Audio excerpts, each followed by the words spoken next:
Good morning, everyone. Good morning, Rabbi. We are learning Mishnah's Nedarim. Today's learning should be a schus, a merit for Refuah Shalema, Gavriyah ben Etel Gitta, and today's also sponsored in memory of Joyce Levin.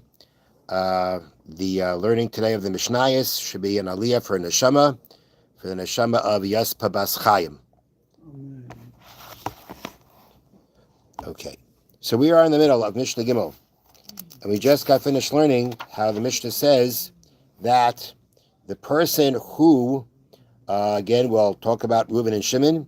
Reuben may not have benefit from Shimon because of a vow that was made that he may not have benefit from him. And the Mishnah said that Shimon, who Reuben may not have benefit from, is allowed to teach him basically Torah Shabbat Peh, oral law, because of the fact that it has to be taught for free.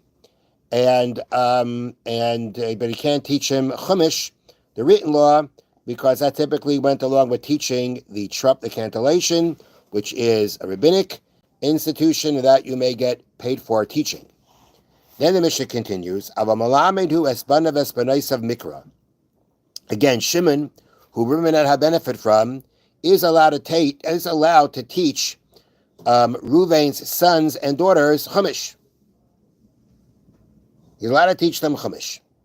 Okay. Now, here again, we have to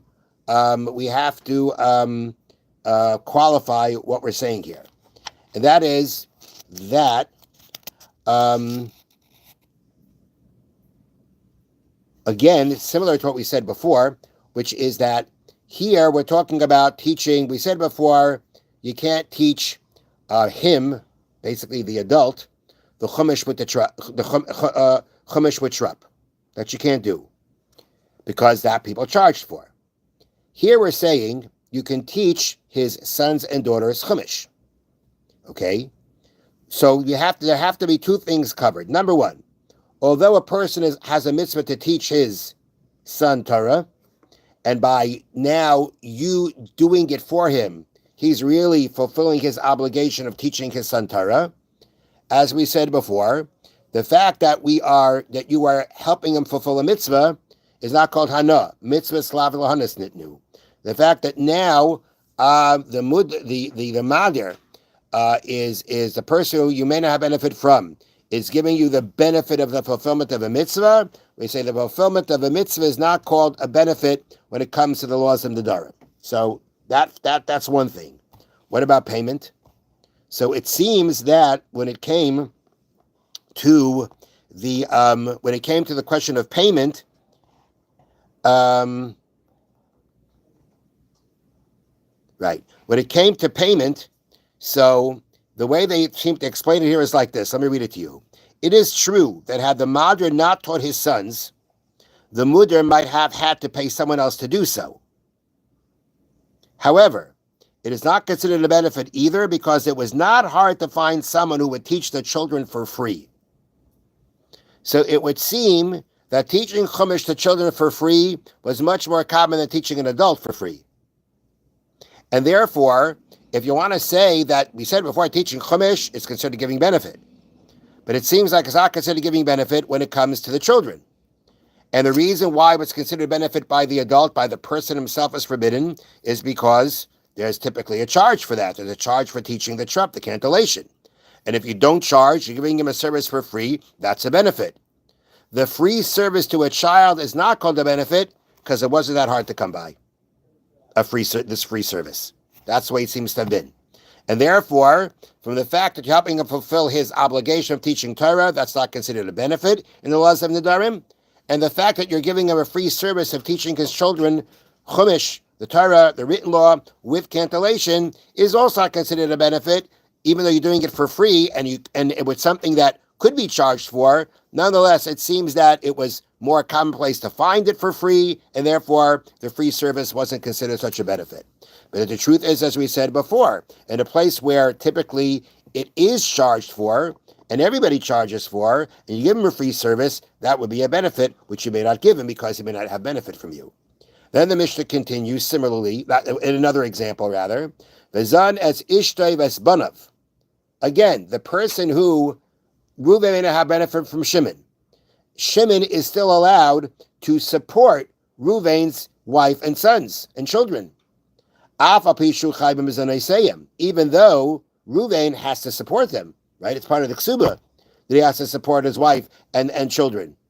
So it comes out now that when I go ahead and when Shimon, who he may not benefit from, is supporting his wife and children, what comes out? Isn't he benefiting from that? You're feeding his wife and children, something you would have to have done.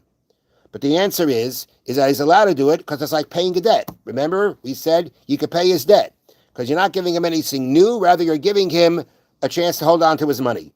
That's not called giving benefit for vows, and therefore the same thing applies here by supporting his family.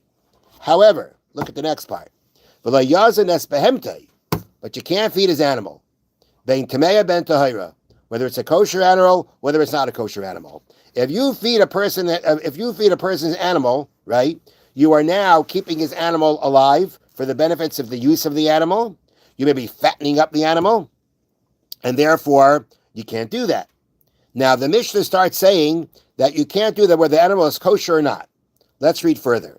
Rabbi Eliezer says, no, you can feed his non-kosher animal. You want to feed his donkey, you want to feed his camel, that you can do. But you cannot feed the kosher animal. You cannot feed his cow, his lamb, his goat. The kosher animal you may not. He distinguishes. So the sages said to him, to Rabbi Eliezer, what's the difference? What's the difference between the two? A fattened animal is a benefit. It's worth more. Omar Lohen, he said to them, now let's read the words and they'll explain. When